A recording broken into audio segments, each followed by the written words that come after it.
the vast emptiness of the Texas frontier in 1836, where the nearest neighbor lived 3 days' ride away and wild animals outnumbered humans 1,000 to 1, Sarah Mackenzie had learned to survive completely alone. She had mastered the art of silence, moving through her days like a ghost in her own home, speaking only to her horses and the wind. For 5 long years, she had lived without seeing another human face. Her only companions, the memories of a family lost to fever, and the constant vigilance required to stay alive in a land that showed no mercy to the weak. But on a scorching July morning, as she tended her small garden behind the log cabin her late husband had built with his own hands, the sound of hoofbeats shattered her solitary world forever.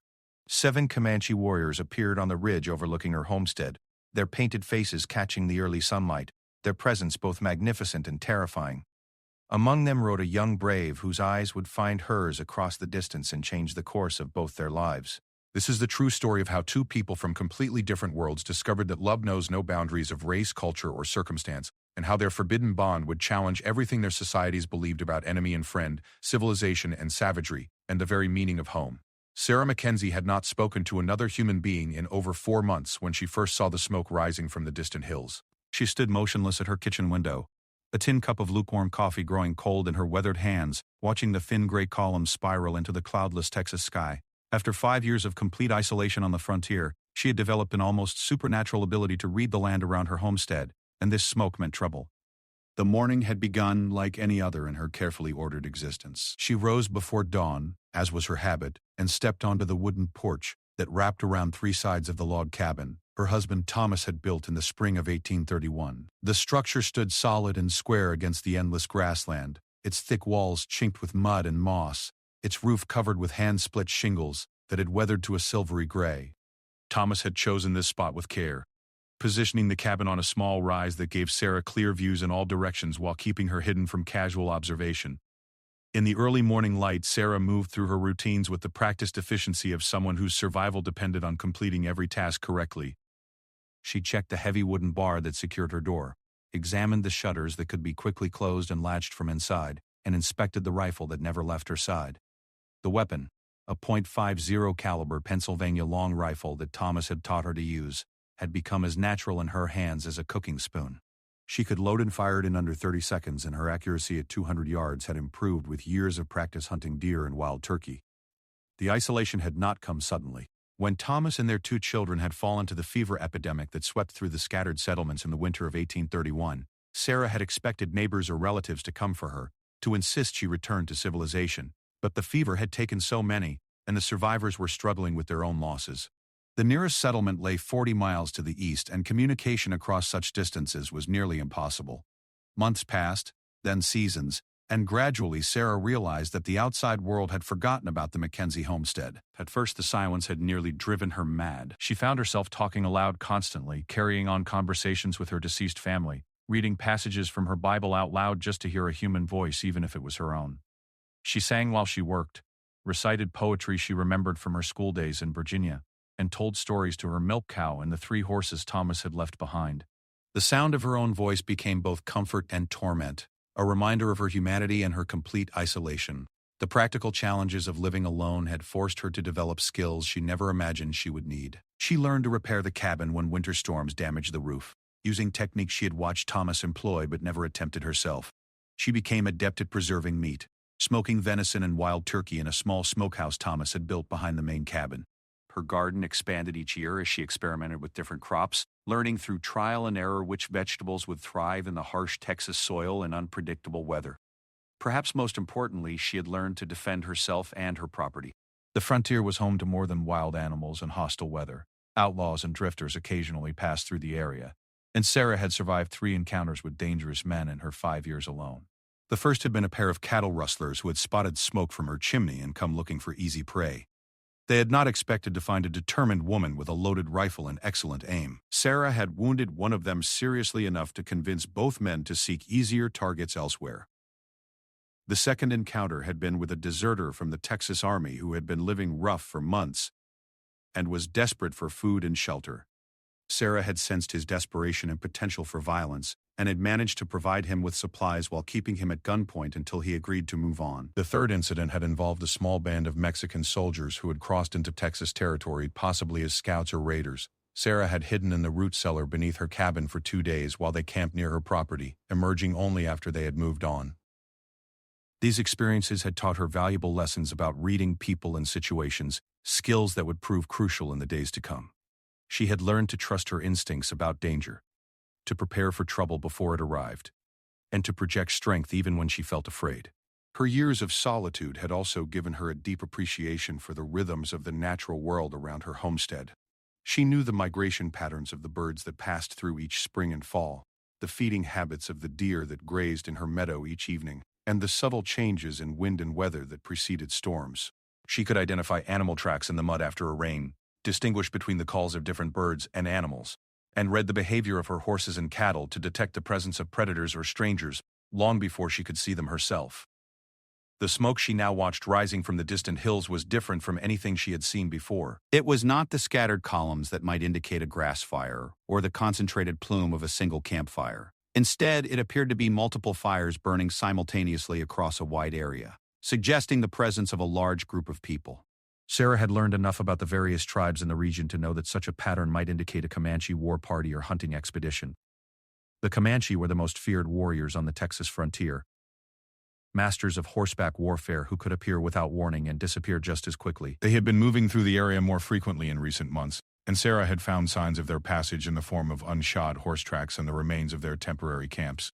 Until now, however, she had managed to avoid direct contact with any Comanche groups, and she had hoped her isolated location would continue to protect her. As she watched the distant smoke, Sarah felt the familiar mixture of fear and calculation that had kept her alive for 5 years. She needed to assess the threat level, determine whether the smoke indicated immediate danger to her homestead, and decide on the best course of action. Her first instinct was to prepare for a siege, securing all loose items around the cabin, bringing her animals into the protected corral behind the house, and checking her ammunition supplies. She moved quickly but quietly through these preparations, her mind racing through various scenarios. If the Comanche were simply passing through the area, they might not discover her homestead at all. The cabin was well hidden, and she had been careful over the years to minimize signs of her presence that might be visible from a distance. She burned only dry wood that produced little smoke, kept her animals in areas that were not visible from the main approaches to her property, and had planted her garden in a natural depression that concealed it from casual observation. On the other hand, if the Comanche were conducting a systematic search of the area, they would likely find her eventually. Their skills as trackers and scouts were legendary, and 5 years of habitation had left numerous signs that would be obvious to experienced warriors. In that case, Sarah would need to decide whether to try to hide until they passed, attempt to flee to safety, or stand and fight to defend her home. The decision was complicated by the fact that she had nowhere to run. The nearest settlement was days away across open country, where she would be completely vulnerable to pursuit by mounted warriors. Her horses were good animals, but they were farm horses not bred for speed or endurance like the Comanche ponies. Even if she could reach the settlement, she was not certain she would find help there. Many of the frontier communities were barely able to defend themselves, and a lone woman fleeing from Comanche raiders might be seen as more of a liability than an asset. Standing and fighting seemed equally hopeless against a large war party, but it had the advantage of allowing her to choose the ground and circumstances of the encounter. The cabin was well built and positioned, with thick walls that could stop arrows, and small windows that provided good fields of fire. She had adequate ammunition and supplies to withstand a short siege, and she knew the terrain around her homestead better than any attacker would. As the morning progressed, the smoke columns seemed to be moving in her general direction, though they were still several miles away. Sarah made the decision to prepare for the worst while hoping for the best. She brought her animals into the protected areas behind the cabin, secured all doors and shutters from the inside, and positioned loaded weapons at strategic points throughout the house. She also gathered emergency supplies, including food, water, and extra ammunition, in the root cellar where she could retreat if the main house became untenable. By midday, the smoke had disappeared, but Sarah did not allow herself to relax. She knew that Comanche warriors often traveled without fires during daylight hours, especially when they were approaching potential targets. The absence of smoke might actually indicate that they were closer than before, moving with the stealth and caution that made them such formidable opponents. Sarah spent the afternoon watching and waiting, positioned at the window that gave her the best view of the surrounding countryside. The heat was oppressive, and sweat dripped steadily down her face as she maintained her vigil. The silence was profound, broken only by the occasional call of a bird or the rustling of grass in the wind. Even her animals seemed to sense the tension, remaining close to the cabin and alert for signs of danger. As evening approached, Sarah began to hope that the danger had passed. The Comanche preferred to attack at dawn or dusk when the light was poor and defenders were most likely to be caught off guard. If they were going to strike, sunset would be an ideal time. But as the sun settled lower in the western sky, painting the grassland in shades of gold and red, the landscape remained empty and peaceful. It was just as Sarah was beginning to consider preparing her evening meal that she spotted movement on the ridge to the north of her homestead.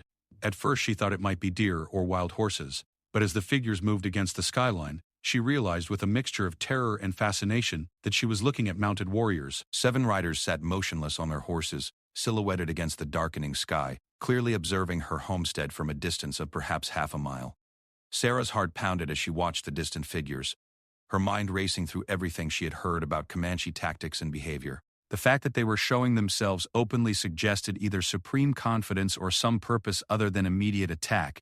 War parties bent on destruction typically approached under cover of darkness or used terrain to conceal their movements until the last possible moment. As she watched, one of the riders separated from the group and rode partway down the ridge, stopping at a point where he would be clearly visible from the cabin. Even at that distance, Sarah could see that he was a young man, probably in his 20s, with the proud bearing and athletic build typical of Comanche warriors.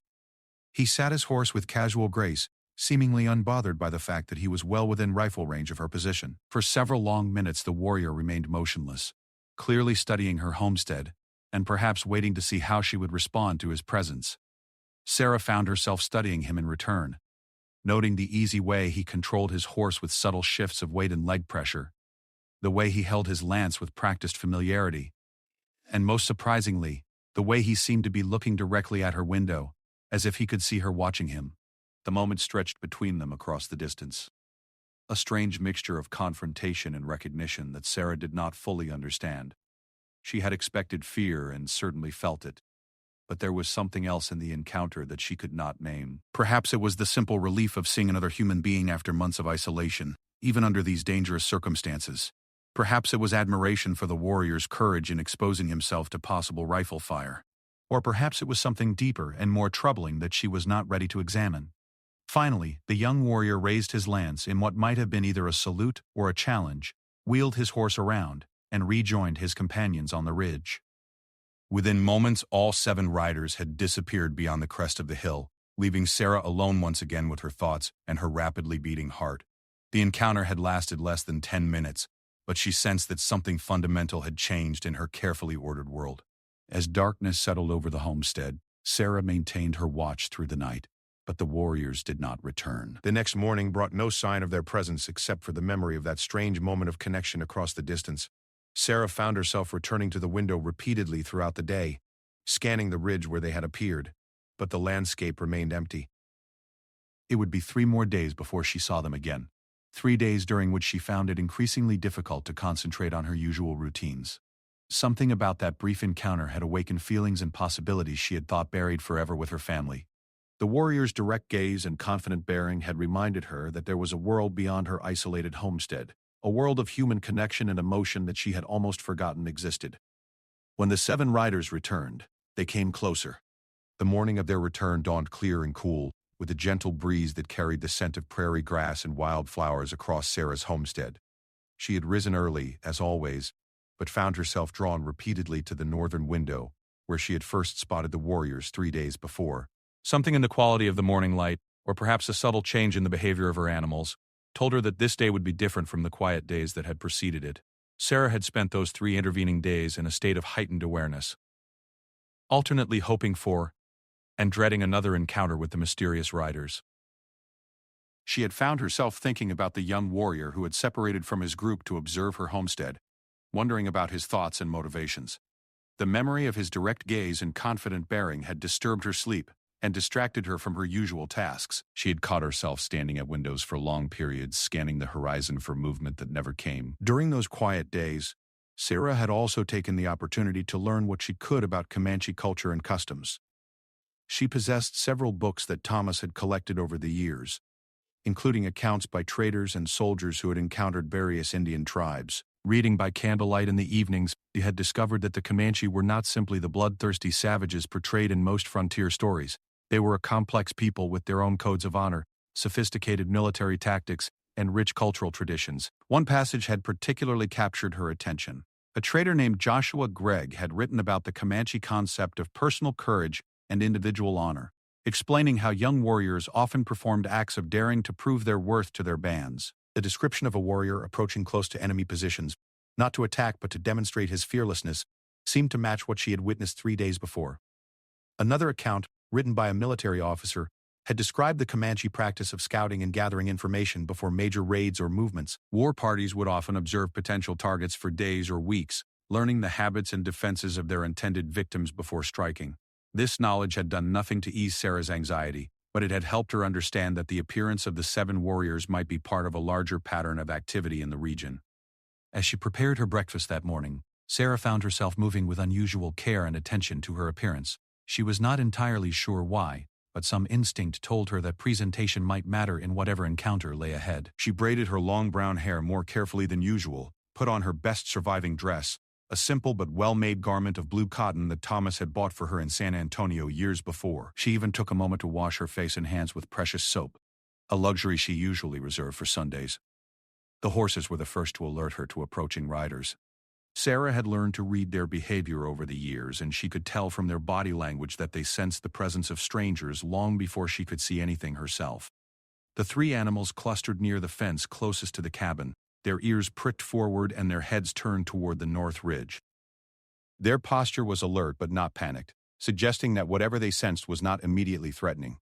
Sarah moved to her observation window and settled in to wait, her rifle within easy reach but not obviously displayed. She had decided during her 3 days of reflection that showing obvious hostility might provoke the very violence she hoped to avoid. If the warriors intended to attack, they would do so regardless of her defensive posture. If they had some other purpose, appearing too aggressive might eliminate any possibility of peaceful contact. The wait was not long. Shortly after the sun cleared the horizon, 7 riders appeared on the ridge exactly as they had before.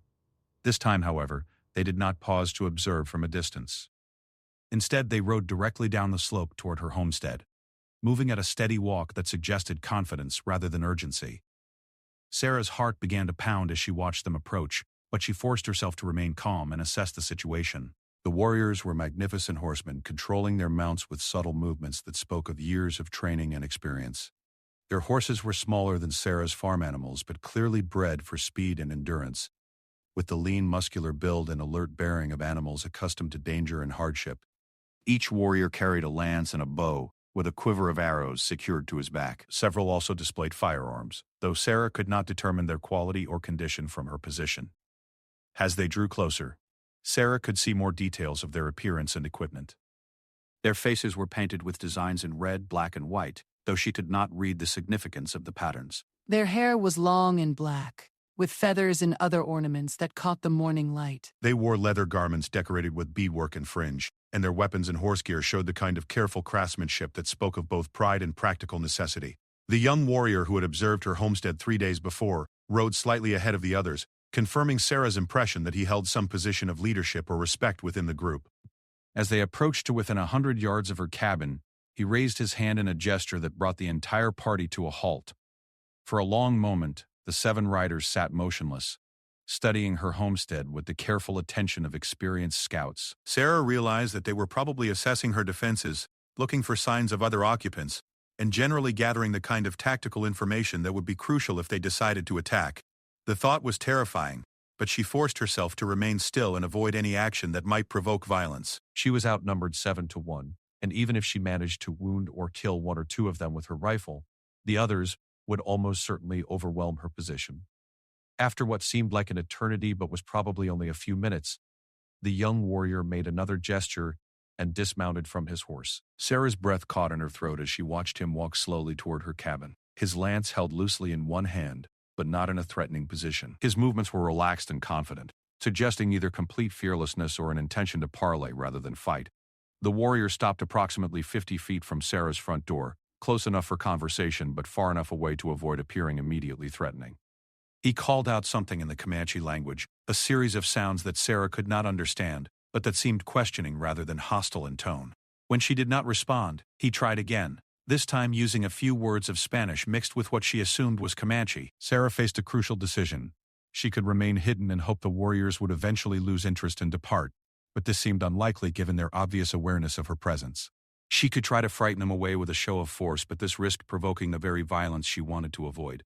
Or she could respond to the warriors' apparent attempt at communication, taking the enormous risk of revealing herself but possibly opening a path to peaceful resolution. The decision was made for her when the warrior called out again, this time in heavily accented but recognizable English. "Woman in house," he said, his voice carrying clearly across the distance. "We see smoke. We know you there. We come talk, not fight." The words sent a shock through Sarah's entire body. The fact that the warrior could speak English, however imperfectly, changed everything about the situation. It suggested that he had encountered white settlers before, possibly in trade or diplomacy rather than only in combat. More importantly, it offered the possibility of actual communication rather than the deadly guessing game she had been playing. Sarah stood up slowly, her rifle still in her hands but pointed toward the ground rather than at the warrior. She moved to the door and opened it slightly, keeping most of her body concealed behind the heavy wooden frame, but allowing her face to be visible. The morning air felt cool against her skin after the closeness of the cabin, and she could smell the smoke from the warrior's morning fire, mingled with the sense of grass and leather. "I am alone," Sarah called back, her voice steadier than she had expected. "I do not wish trouble with your people." The warrior studied her for a moment, his dark eyes taking in her appearance and demeanor with obvious intelligence. Up close, Sarah could see that he was probably in his mid-20s, with the kind of physical presence that came from a life spent outdoors and in training for warfare. His face was strong-featured and serious, but not cruel or hostile. Most surprising to Sarah was the intelligence she saw in his eyes, an awareness and curiosity that contradicted every stereotype she had absorbed about Indian savagery. "You live here long time?" the warrior asked, his English slow but clear enough to understand. 5 years, Sarah replied, then added, "My husband built this house. He died of fever." The warrior nodded as if this information confirmed something he had suspected. "We know this place. See your smoke in winter. Tracks of your horses. You live alone all this time?" "Yes," Sarah admitted, wondering if this honesty was wise but feeling somehow compelled to tell the truth. The warrior considered this for a moment, then turned and spoke briefly to his companions in their own language. Sarah watched nervously as the other 6 riders responded with what seemed to be discussion or debate, though she could not understand their words. Finally, the young warrior turned back to her. "My name is Running Wolf," he said, touching his chest with his free hand. "These are my band brothers. We hunt buffalo, trade with Mexican. You not afraid of Comanche?" Sarah almost laughed at the question but managed to keep her voice steady. "But I have nowhere to run and no one to help me. I have learned to be brave when I must be." Running Wolf's expression changed slightly, showing what might have been approval or respect. "Good answer. Brave woman live alone, defend her place. This is honorable thing." The conversation was interrupted by one of the other warriors, who spoke sharply to Running Wolf in Comanche. Sarah could not understand the words, but the tone suggested disagreement or impatience. Running Wolf replied in the same language, his voice firm but not angry. The exchange continued for several minutes, with other members of the group occasionally adding their voices to what was clearly a debate about how to proceed. Finally, Running Wolf turned back to Sarah. "My brothers say we should go, leave you alone, but I think different. You are a brave woman, live in a hard place with no help. Maybe we can trade, help each other." Sarah felt a mixture of hope and suspicion at these words. Trade relationships between Indians and isolated settlers were not unknown on the frontier, but they were always dangerous and unpredictable. On the other hand, her supplies were running low, and winter was approaching. If she could establish peaceful relations with Running Wolf's band, it might solve several pressing problems. "What kind of trade?" she asked carefully. "You have things we need," Running Wolf explained. "Salt, sugar, metal tools. We have things you need. Meat, buffalo robes, horses, maybe information about other white men in area, soldiers who come to make trouble." The offer was tempting, but Sarah knew the risks involved. Trading with Comanche raiders could be seen as treason by other whites, and it would certainly put her in danger if military patrols discovered the arrangement. On the other hand, her isolation meant that official protection was virtually non-existent anyway, and she needed allies more than she needed the approval of distant authorities. I would need to think about this, Sarah said finally. And I would need promises that my property would be respected, that I would be safe from other bands who might not honor any agreement we make. Running Wolf nodded as if he had expected this response. Good. Wise woman thinks before deciding. We camp 2 miles north by stream. I come back tomorrow, alone. We talk more. See if trust can grow between us. With that, Running Wolf walked back to his horse and mounted with fluid grace. He spoke briefly to his companions, then looked back at Sarah one more time. You are an interesting woman, Sarah Mackenzie. I think maybe we understand each other. Sarah started at the sound of her name, realizing that the warriors must have learned it from some other source. Possibly traders, or other settlers they had encountered. The fact that Running Wolf knew who she was added another layer of complexity to their interaction, suggesting that her isolation was not as complete as she had believed. As the 7 warriors rode away toward the north, Sarah remained in her doorway, watching until they disappeared beyond the ridge. The encounter had lasted less than an hour, but she felt as if her entire world had shifted on its axis. For the first time in 5 years, she had engaged in meaningful conversation with another human being. More importantly, that conversation had opened possibilities she had never imagined. The rest of the day passed in a strange mixture of excitement and anxiety as Sarah tried to process what had happened and prepare for the next encounter.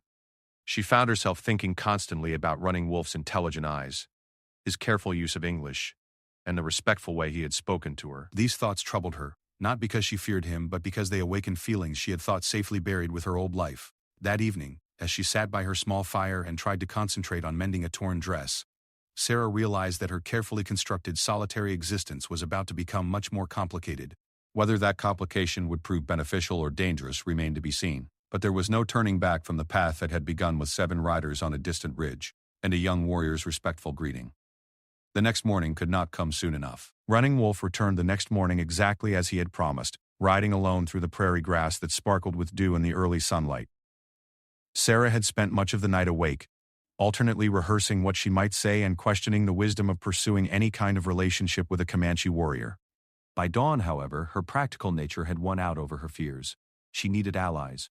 She needed trade goods, and most importantly, she needed human contact before the isolation drove her completely mad. She had prepared for this meeting with unusual care, taking time to arrange her cabin so that it appeared prosperous but not wealthy, well defended but not hostile. She had placed her rifle within easy reach but out of obvious sight, and had prepared coffee and cornbread as a gesture of hospitality. The decision to offer food had been difficult, as it represented a significant portion of her remaining supplies, but she understood the importance of demonstrating goodwill in negotiations with any Indian tribe. When Running Wolf approached her cabin, she noticed immediately that he had also prepared for this encounter differently than the previous day. His face was unpainted, his weapons were minimal, and he wore simpler clothing that suggested peaceful intentions. Most significantly, he dismounted while still at a considerable distance from her door, and walked the final 50 yards, leaving his horse to graze freely in the meadow. The gesture clearly demonstrated trust, as it would leave him vulnerable to attack and make retreat difficult. Good morning, Sarah Mackenzie, Running Wolf called as he approached. His pronunciation of her name noticeably improved from the previous day. I come as promised, to speak of trade and trust. Sarah emerged from her cabin carrying a wooden tray with 2 cups of coffee and a plate of cornbread. The gesture was clearly visible and unmistakably peaceful, answering his demonstration of trust with one of her own. Good morning, Running Wolf. Will you share food with me? The warrior's expression showed surprise and something that might have been pleasure at the offer. You honor me with food. Yes, I will share. Sarah set the tray on a wooden stump that Thomas had left near the cabin door, a natural table that placed both of them in neutral territory. As Running Wolf approached, she could see him more clearly than ever before, and she was struck by details she had missed during their previous encounter. His skin bore several scars that spoke of battles or accidents, but his bearing was that of someone accustomed to respect and authority. His hands, as he reached for the coffee cup, were calloused but clean, and his movements had the controlled grace of someone constantly aware of his physical surroundings. This is good, Running Wolf said after tasting the coffee. We have coffee sometimes from Mexican traders, but not often. You make it well. Thank you, Sarah replied, settling onto a wooden crate that served as a chair. I learned to make it strong because my husband preferred it that way. They ate and drank in companionable silence for several minutes, each taking the opportunity to observe and assess the other. Sarah found herself noting things about Running Wolf that surprised her. His English, while accented, was clearly the result of considerable study and practice. His table manners, adapted though they were to outdoor conditions, showed awareness of social customs that suggested extensive contact with white culture. Most intriguingly, his questions during their conversation showed a curiosity about her life and circumstances that went beyond mere tactical assessment. "You said yesterday that your husband died of fever," Running Wolf said eventually. "This was hard thing for a woman alone. Why you not go back to your people?" Sarah had expected this question, but still found it difficult to answer without revealing more about her circumstances than seemed wise. "My people are far away in Virginia. Thomas and I came to Texas to build a new life. When he died, I had no money for the journey back, and no family there who would welcome a poor widow. This land is all I have now." Running Wolf nodded, as if this explanation made perfect sense to him. "Comanche understand this. Sometimes warriors die far from home, leave family with no help. Band takes care of widow and children. But white people not do this." "Some do," Sarah admitted. "But I was far from any settlement, and the fever took many people. Those who survived had their own troubles to worry about." So you choose to stay? Learn to survive alone? This shows strong spirit. There was admiration in Running Wolf's voice that made Sarah feel both pleased and uncomfortable. She had not thought of her situation in terms of choice or strength, but rather as a series of desperate responses to impossible circumstances. Hearing her struggle described in terms of courage and determination gave her a different perspective on her own story. "Tell me about your people," Sarah said, wanting to redirect the conversation. "I know little about the Comanche except what I have read in books, and I suspect much of that is wrong." Running Wolf's expression grew thoughtful. "Books written by whites who do not understand our ways, who see only war and raiding. A Comanche are much more than this. We are people of the horse, masters of plains. We follow buffalo, trade with many tribes, raise families, tell stories, honor ancestors. We fight when we must, but fighting is not all we are." He paused to take another sip of coffee, then continued. "My band, we are scouts and traders mostly. We know routes through mountains, places to find water, which passes safe for travel. We trade with Mexicans in Santa Fe, sometimes with whites who treat us with respect. But whites want to take all land, kill all buffalo, make Comanche live like white farmers. This we cannot do." Sarah listened with growing fascination as Running Wolf explained the complex political and economic realities facing his people. The picture he painted was very different from the simple narrative of savage raiders that dominated most frontier stories. The Comanche were fighting for their entire way of life against an expanding white population that seemed determined to transform or destroy everything that made their culture possible. "Your band," Sarah asked carefully, "they approved of your coming here alone to speak with me?" Running Wolf's expression grew slightly troubled. Some approve. Some have doubts. My band leader, Gray Bear, he trusts my judgment but worries about making agreements with whites. Too many times, whites promise peace then bring soldiers. But I tell him you are different. You live with land, not try to change everything. You show respect, offer food, speak with honesty. The conversation was interrupted by the sound of approaching horses. Both Sarah and Running Wolf tensed immediately, their hands moving instinctively toward their weapons. Two riders were approaching from the south, coming at a steady pace that suggested purpose rather than casual travel. Sarah felt her heart begin to race as she recognized the implications of being seen in friendly conversation with a Comanche warrior. "Mexican traders," Running Wolf said after studying the approaching figures for a moment. "I know these men. They deal fairly with Comanche, but they also talk much to other whites." Sarah understood immediately. If the traders reported seeing her in friendly conversation with Running Wolf, word would eventually reach the authorities, and she could face charges of trading with hostile Indians. The penalty for such activity could range from confiscation of her property to imprisonment or worse. "Should you go?" Sarah asked, though she found herself reluctant to end their conversation. "Maybe better," Running Wolf agreed. But he made no immediate move to leave. Instead, he drained his coffee cup and stood slowly, his eyes never leaving the approaching riders. "But first we finish what we start. You think about trade agreement?" Sarah looked at the two Mexican traders, now close enough for her to see their faces and weapons.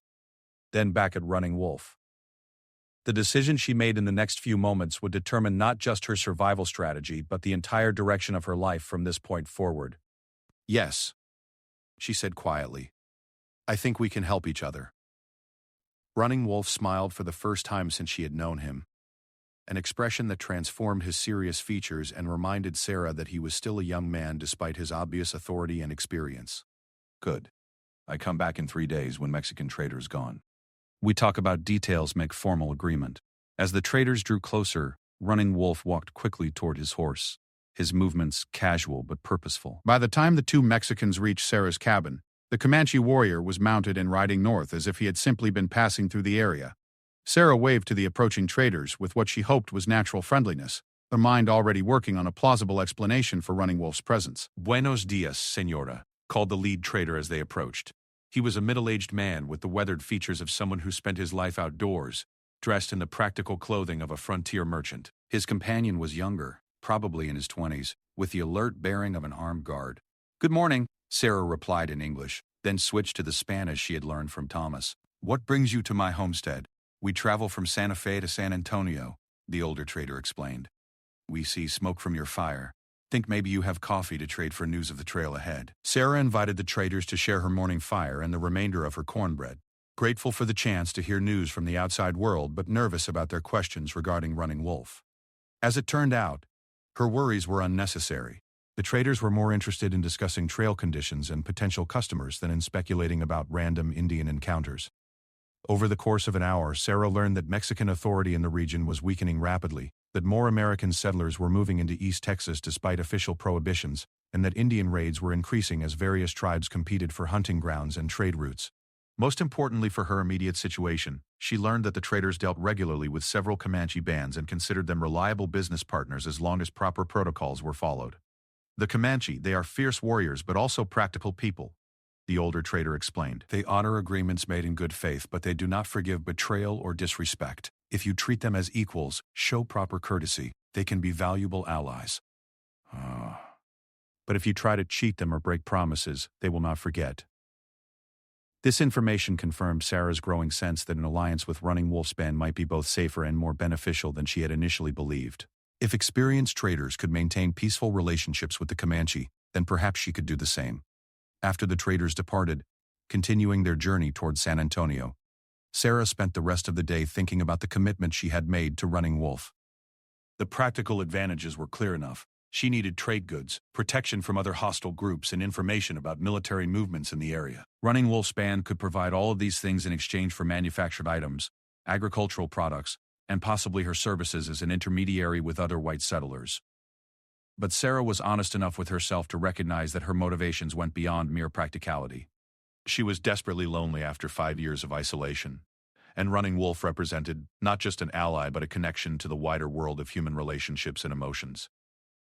The way he had looked at her during their conversations, the respect he had shown for her courage and independence, and the obvious intelligence behind his questions had awakened feelings she had thought buried forever. The 3 days that passed before Running Wolf's return were among the longest of Sarah's life. She found herself constantly watching the northern ridge, planning what she would say during their next meeting, and wondering whether she was making a terrible mistake or taking the first step toward a new and better life. By the morning of the third day, she had reached a decision that surprised her with its clarity and determination. When Running Wolf appeared on schedule, riding alone across the prairie toward her homestead, Sarah was ready for him with a formal proposal that would change both their lives forever. She had spent hours preparing not just the practical details of their trade agreement, but also the words she would use to suggest a deeper and more personal alliance between them. The young Comanche warrior dismounted as before and walked toward her cabin, his expression serious but not unfriendly. Sarah emerged to meet him halfway, carrying a leather pouch that contained samples of the trade goods she could offer and a carefully written document that outlined the terms she had in mind. "I have thought much about your offer," Sarah began, her voice steadier than she felt. "I believe we can help each other, but I want to propose something more than simple trading." Running Wolf's expression showed immediate interest and caution. "What do you mean, something more?" Sarah took a deep breath and committed herself to a course of action that would have seemed impossible just a week before. "I propose that we become true allies, not just trading partners. Your band would have a safe place to camp and resupply, and I would have protection and companionship. In exchange, I would share my knowledge of white customs and language with your people, and perhaps serve as an intermediary in dealings with other settlers. The proposal was more forward than anything Sarah had ever imagined saying to a man, white or Indian. But her years of isolation had taught her the value of direct action when survival was at stake. Running Wolf studied her face intently, as if trying to read her true intentions behind the formal words. "This is serious thing you propose," he said finally. "Alliance between white woman and Comanche band. This could bring danger to both of us from our own people." "Yes," Sarah agreed, "but I think the benefits outweigh the risks. You said yourself that your people need to understand white ways better if they are to survive in a changing world. I need allies who can help me survive in a dangerous land. Together, we might both find what we need." Running Wolf was quiet for a long time, his dark eyes never leaving her face. Sarah could sense the internal debate taking place behind his composed expression, the weighing of practical advantages against cultural taboos and personal inclinations against political realities. Finally, he spoke. "I must talk with Grey Bear and the Council of Warriors. This decision is too important for me to make alone. But I will tell them what you propose, and I will speak for you as a woman of courage and honor." It was not a yes, but it was not a rejection either. Sarah felt a mixture of relief and anticipation as she realized that her carefully planned future now depended on the decision of people she had never met, people whose culture and motivations she barely understood. The next phase of her new life was about to begin.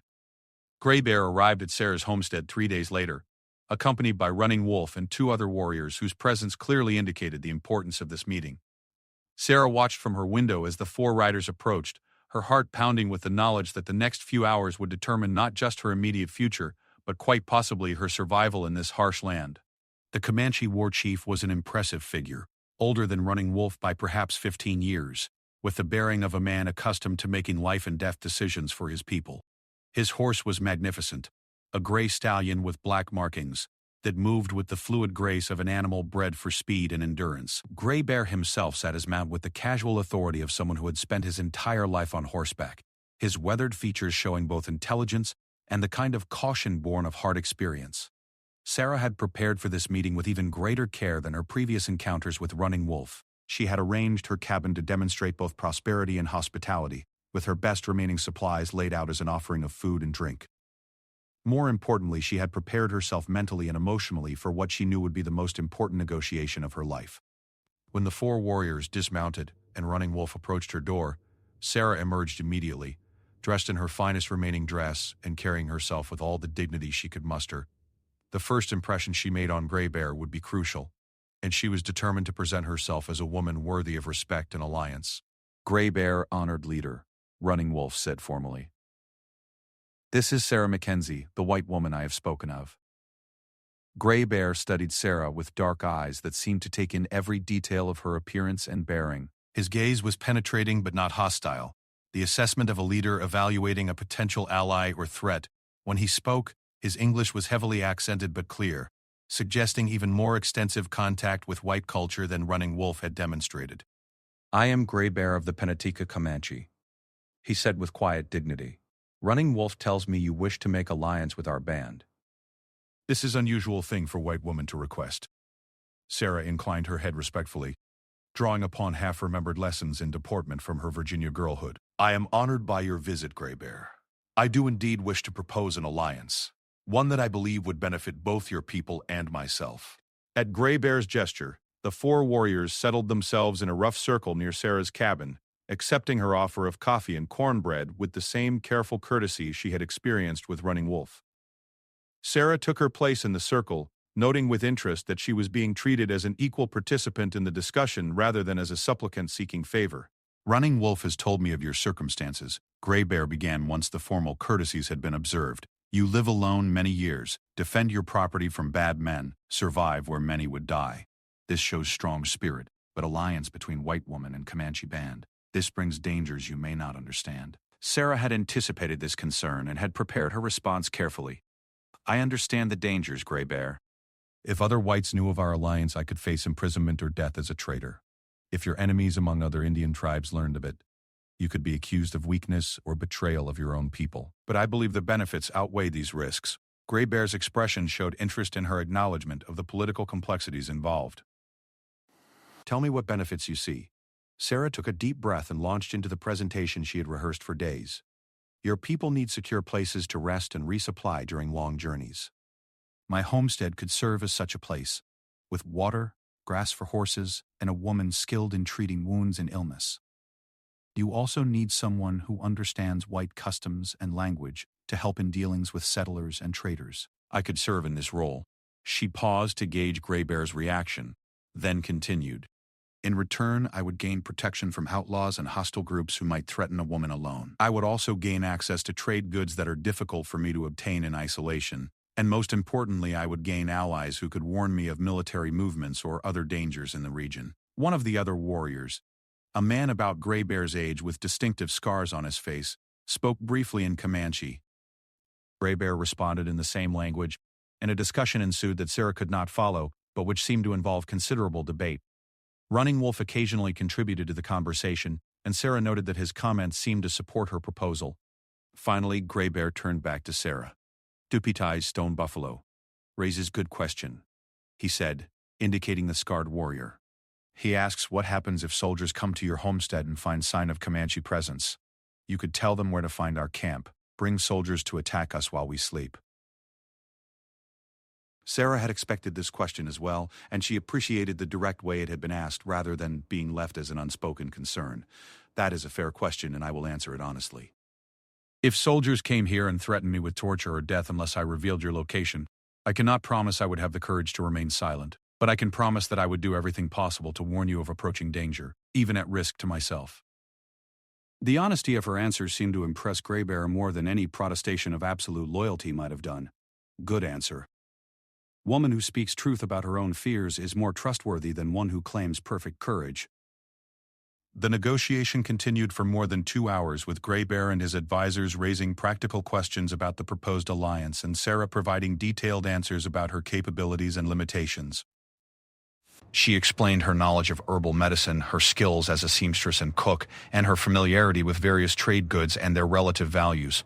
In return, she learned about Comanche travel patterns, their relationships with other tribes and with Mexican authorities, and their current needs for manufactured items and agricultural products. Perhaps most importantly, Sarah began to understand the complex political situation facing Greybear's band. They were caught between expanding white settlement that threatened their traditional hunting grounds, military pressure from both American and Mexican forces, and competition from other Indian tribes, who were themselves being displaced by white expansion. The alliance she was proposing would provide them with a secure base of operations and a valuable source of intelligence about white activities in the region. As the formal negotiations neared their conclusion, Greybear asked a question that surprised Sarah with its personal nature. Running Wolf, he speaks well of you. He says you are brave woman, good woman. But I ask you direct question. You live alone many years. Maybe you lonely. Want man to share your life. Is this part of why you make this proposal? Sarah felt heat rise in her cheeks at the directness of the question, but she appreciated Greybear's honesty and tried to match it with her own. I will not lie to you, Greybear. I am lonely after 5 years alone, and I find Running Wolf to be a man of intelligence and honor. But my proposal is not based on such feelings. It is based on practical needs that we both have. Greybear nodded as if her answer satisfied him. Good. Practical alliance lasts longer than one based only on feeling between man and woman. Thanks. But I think maybe both practical needs and personal feelings can exist together, if proper respect is shown. The comment sent a shock through Sarah as she realized that Greybear was not only accepting her proposal for a political alliance, but also acknowledging the possibility of something more personal between her and Running Wolf. The implications of this acceptance were staggering, suggesting possibilities she had barely dared to consider. There is one more thing, Greybear continued, his expression growing more serious. If you become ally of our band, you must understand that this means full alliance. If we are attacked, you share our danger. If we must fight, you must be willing to defend yourself and help defend us. If we must flee, you may have to leave your homestead and travel with us. Are you prepared for these things? Sarah thought of her comfortable cabin, her careful routines, and the solitary life she had built over 5 difficult years. Then she thought of the loneliness that had nearly driven her mad, the constant fear of violence from outlaws or hostile Indians, and the gradual depletion of her supplies and resources. The choice was not really a choice at all. I am prepared, she said firmly. Greybear stood, indicating that the formal negotiations were concluded. Then, we have agreement. Your homestead becomes sanctuary for our band when we travel through this region. You provide food, water, medical care, and information about white activities. We provide protection, trade goods, and warning of dangers. Running Wolf will be our primary contact with you, visiting regularly to maintain communication. As the other warriors prepared to depart, Gray Bear pulled Running Wolf aside for a brief private conversation in Comanche. Sarah could not understand their words, but she noticed that Running Wolf's expression grew thoughtful and slightly troubled as he listened to his leader's instructions. When Gray Bear approached Sarah for a formal farewell, he spoke quietly enough that the other warriors could not hear his words. Running Wolf is good man, strong warrior, wise beyond his years. But he is also young man, and you are attractive woman who has shown herself worthy of respect. Be careful that alliance does not become complicated by feelings that could bring danger to all of us. The warning was clear enough, but Sarah detected something else in Gray Bear's tone that suggested he was not entirely opposed to the possibility he was warning against. Perhaps he simply wanted to ensure that any personal relationship that developed would not compromise the practical benefits of the political alliance. After the warriors departed, Sarah found herself alone again, but her solitude felt completely different than it had before. Instead of the oppressive loneliness that had characterized her existence for 5 years, she now felt connected to a larger community, part of a network of relationships that extended far beyond her isolated homestead. Running Wolf returned 2 days later, alone as before, but this time his visit had an official character that made Sarah intensely aware of the new realities of her situation. She was no longer simply a lonely widow trying to survive in isolation. She was now an ally of a Comanche warband, a position that carried both privileges and responsibilities she was only beginning to understand. Gray Bear has spoken with the full council, Running Wolf reported as they shared their now customary morning coffee. The alliance is approved by all the senior warriors.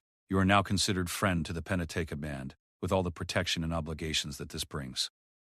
Sarah felt a surge of relief and excitement at this news, but also a touch of apprehension. What does this mean in practical terms?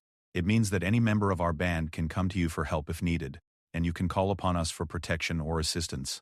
It also means that enemies of our band are now your enemies, and friends of our band will be told to treat you with respect. The implications were enormous.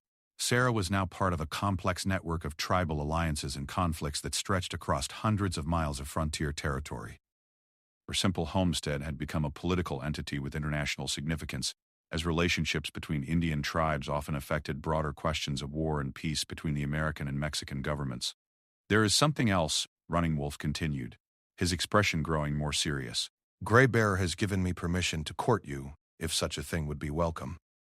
He says that marriage between us could strengthen the alliance and provide both of us with companions worthy of respect. The words hung in the air between them, and Sarah felt her heart begin to race. She had sensed the growing attraction between them during their previous meetings, but hearing it acknowledged so directly forced her to confront feelings she had been trying to keep carefully controlled. Court me, she repeated, stalling for time while she tried to organize her thoughts. Yes. Spend time together, learn about each other's ways, see if we would be good partners in life, as well as in alliance. Sarah looked at Running Wolf's serious face, noting the hope and uncertainty in his dark eyes. He was offering her not just companionship, but a complete transformation of her life. Entry into a world she barely understood but which promised adventure, purpose, and an end to the isolation that had nearly destroyed her. I think, Sarah said slowly, that such courtship would be very welcome indeed. Running Wolf's smile transformed his features, and Sarah felt an answering warmth spread through her entire body. The practical alliance they had negotiated was about to become something much more personal and complicated, but as she looked at the intelligent, honorable man before her, Sarah found that she was eager to explore whatever possibilities lay ahead. The woman who had lived alone for 5 years was about to disappear forever, replaced by someone she could not yet imagine but was ready to become. The courtship that followed was unlike anything Sarah had ever experienced or imagined. Running Wolf approached their growing relationship with the same careful attention to protocol and respect that had characterized their political negotiations, but with an added dimension of personal warmth that made Sarah's heart race whenever she saw him riding across the prairie toward her homestead. He came every few days, sometimes alone and sometimes with 1 or 2 other warriors, always bringing news from the wider world, and often carrying trade goods or gifts that demonstrated both his thoughtfulness and his growing understanding of her needs and preferences. The gifts were never ostentatious, but they showed careful observation of her daily life and genuine concern for her comfort and well-being. On one visit, he brought a beautifully worked buffalo robe that would keep her warm during the approaching winter. On another, he carried a selection of herbs and roots that his band's medicine woman had recommended for various ailments. Most touching to Sarah was the day he appeared with a young mare, a spirited animal with excellent bloodlines that he had selected specifically to improve her small herd of farm horses. She is fast and strong, Running Wolf explained as Sarah admired the animal's conformation and movement. Good for riding long distances, but also gentle enough for woman to handle alone. I think maybe someday you need horse like this. The implication that Sarah might need to travel quickly or over long distances was not lost on her, and she appreciated both his practical concern for her safety and his subtle acknowledgement that their alliance might require her to adapt to a more mobile lifestyle than she had previously known. As the days shortened and the first hints of winter appeared in the morning air, Sarah found herself looking forward to Running Wolf's visits with an anticipation that surprised her with its intensity. Their conversations had evolved from formal discussions of practical matters to increasingly personal exchanges about their respective backgrounds, beliefs, and hopes for the future. Running Wolf told her about his childhood in the Comanche camps, his training as a warrior, and his dreams of becoming a leader worthy of his people's trust. Sarah shared stories of her life in Virginia, her journey to Texas with Thomas, and her years of solitary survival on the frontier. These conversations revealed to both of them how different their worlds were, but also how many fundamental values and aspirations they shared. "You speak much of honor and duty," Sarah observed during one of their talks. "These things are important to white people too, but I think maybe Comanche understand them differently." Running Wolf considered her words carefully before responding. "For Comanche, honor comes from living according to the ways of our people, protecting those who depend on us, and showing courage when courage is needed. But also from keeping our word, treating others with respect, and using our strength to help rather than to harm those who are weaker." "That sounds very much like what I was taught about Christian virtue," Sarah said. "Perhaps our peoples are not as different as many believe." "I think this is true," Running Wolf agreed. "But difference is not always a bad thing. Maybe when different peoples come together with respect, both become stronger." These philosophical discussions were balanced by more practical lessons, as Running Wolf began teaching Sarah skills that would be essential if she was to function effectively as an ally of his band. He showed her how to read weather signs that could predict storms days in advance, how to identify edible plants that grew wild on the prairie, and how to move through the landscape without leaving obvious tracks.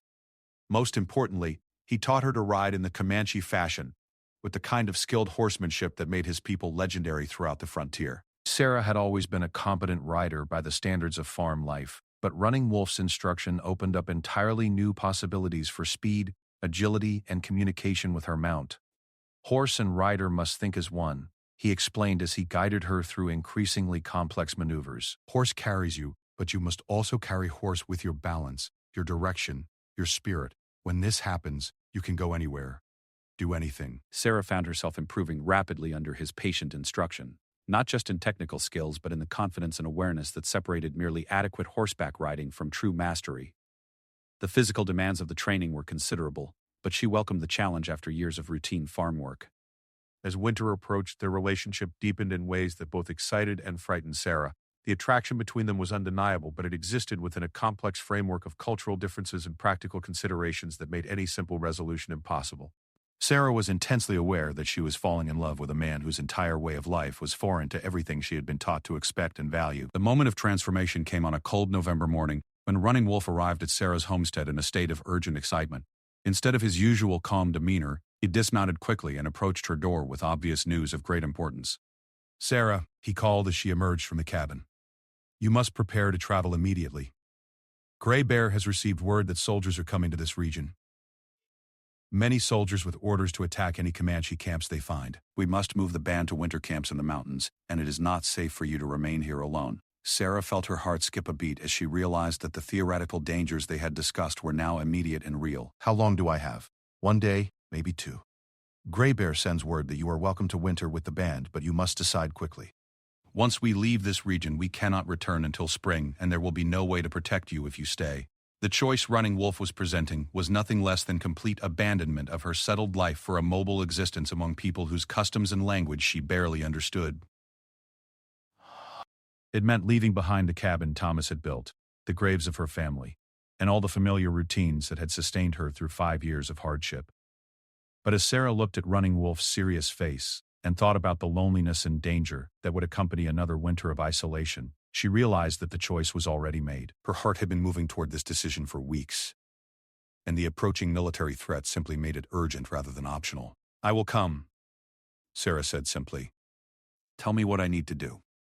The next 24 hours passed in a blur of activity as Sarah prepared for a journey into the unknown. Running Wolf helped her select the most essential of her possessions, focusing on items that would be useful in a nomadic lifestyle and things that held special personal significance. Everything else would have to be left behind, possibly forever. The hardest moment came when Sarah stood beside the graves of Thomas and their children, for what might be the last time. She had tended these graves faithfully for 5 years, and leaving them felt like a betrayal of her deepest obligations. Running Wolf stood quietly beside her, understanding without need for explanation the emotional weight of what she was giving up.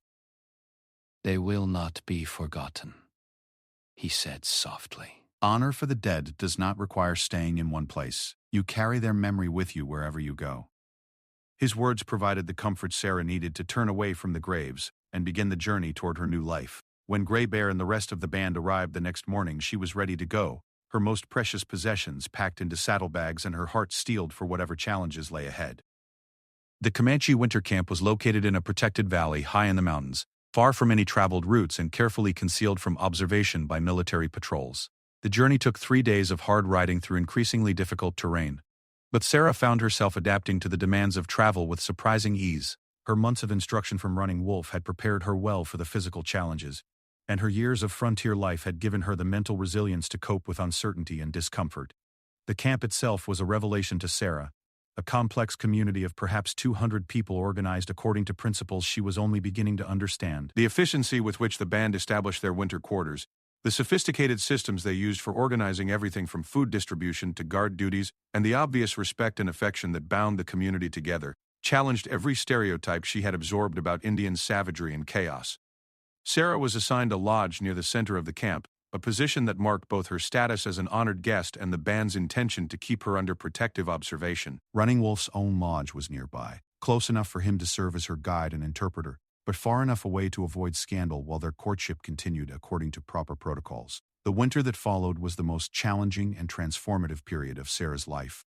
She had to learn not just a new language and new customs, but entirely new ways of thinking about community, family, and individual responsibility. The Comanche placed great emphasis on consensus and individual autonomy, but also on collective responsibility for the welfare of all band members. Sarah found herself part of a social system that was both more demanding and more supportive than anything she had experienced in white society. Her integration into the band was facilitated by her obvious skills and willingness to contribute to community welfare. Her medical knowledge, learned through necessity during her years alone, proved invaluable in treating winter illnesses and injuries. Her ability to read and write became useful in dealing with traders and Mexican officials. Most importantly, her relationship with Running Wolf gave her a respected position within the band's social hierarchy. As winter progressed, that relationship deepened into something that surprised both of them, with its intensity and completeness. Despite the enormous cultural differences between them, Sarah and Running Wolf discovered that they shared fundamental values about honesty, loyalty, and mutual respect that transcended the boundaries of race and culture. The formal proposal came during the winter solstice ceremony, when Running Wolf asked Gray Bear's permission to marry Sarah according to both Comanche custom and whatever white ceremony she considered necessary. The request was granted with the full approval of the band council, marking Sarah's complete acceptance into the community that had become her new family. The wedding ceremony that followed combined elements from both cultures in ways that surprised Sarah with their beauty and appropriateness. Gray Bear conducted the Comanche portions of the ritual, which emphasized the couple's mutual obligations to each other and to the community, while Sarah recited Christian vows that Running Wolf had learned phonetically for the occasion. The celebration that followed lasted 3 days and included gifts, feasting, and formal speeches that officially welcomed Sarah into the band as Running Wolf's wife and a full member of the Pennateca Comanche. As spring approached and the band prepared to leave their winter camp, Sarah reflected on the extraordinary changes that had transformed her life in less than a year. She had gone from lonely isolation to membership in a close-knit community, from desperate self-reliance to partnership with a man she loved and respected, and from the narrow horizons of frontier farming to involvement in the complex political relationships that shaped the destiny of two cultures. The challenges ahead were enormous. Sarah and Running Wolf would have to navigate the tensions between their respective peoples, find ways to bridge cultural gaps that sometimes seemed unbridgeable, and create a life together that honored both their backgrounds while adapting to rapidly changing circumstances on the frontier. But as Sarah watched her husband preparing for the spring journey, checking weapons and equipment with the careful attention to detail that characterized everything he did, she felt a confidence and excitement about the future. She had found not just love, but purpose, not just survival but meaning, and not just safety but adventure in a world that promised challenges and rewards beyond anything she had previously imagined. The woman who had lived alone for 5 years was gone forever, replaced by someone stronger, wiser, and infinitely happier. Sarah Mackenzie had become Sarah Running Wolf, and the journey into her new identity had only just begun.